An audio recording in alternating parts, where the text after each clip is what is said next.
ఒకరోజు కాషాయ వస్త్రాలు ధరించిన ఒక సన్యాసి తన శిష్య బృందంతో కలిసి దర్గాస్వామి ఆశ్రమానికి వచ్చారు. అమ్మయ్య మందిరంలో ఆయనకు ఒక కుర్చీ వేస్తే శిష్యులతో కలిసి అక్కడ కూర్చున్నారు. వచ్చిన ఆయన ఎవరో మహాత్ముడని భావించి అక్కడున్న దర్గాస్వామి భక్తుడు ఒకరు వెళ్ళి ఆయన పాదాలకు నమస్కారం చేసుకున్నాడు. కాసేపటికి దర్గాస్వామివారు ఆ భక్తుడిని పిలిచి ఆ సన్యాసికి భోజనం వడ్డించమని పురమాయించారు. అతను వెళ్ళి దగ్గరుండి శ్రద్ధతో వడ్డించాడు. ఆ సన్యాసి కూడా 2 సార్లు మారన్నం అడిగి పెట్టించుకుని ఎంతో ఇష్టంగా తృప్తిగా భోజనం చేశాడు. తర్వాత వెళ్ళి దర్గాస్వామి వారిని దర్శించుకున్నాడు.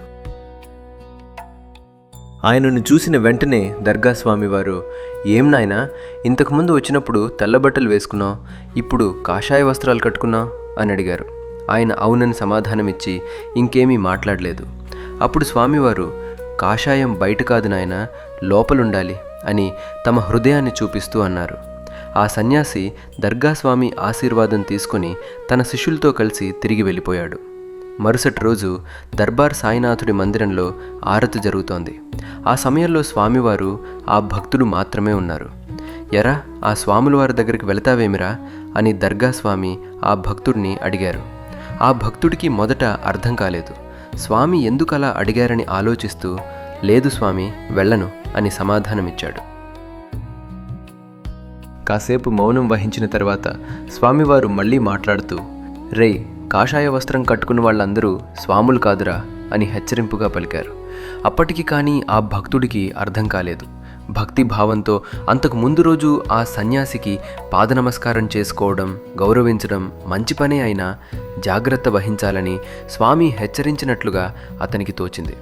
ఎక్కడో హాలులో విశ్రమిస్తున్న స్వామివారు అమ్మయ్య మందిరంలో జరిగిన ఆ సంఘటనను తమ మనోనేత్రంతో గమనించారని ఆ భక్తుడికి అవగతమయ్యింది.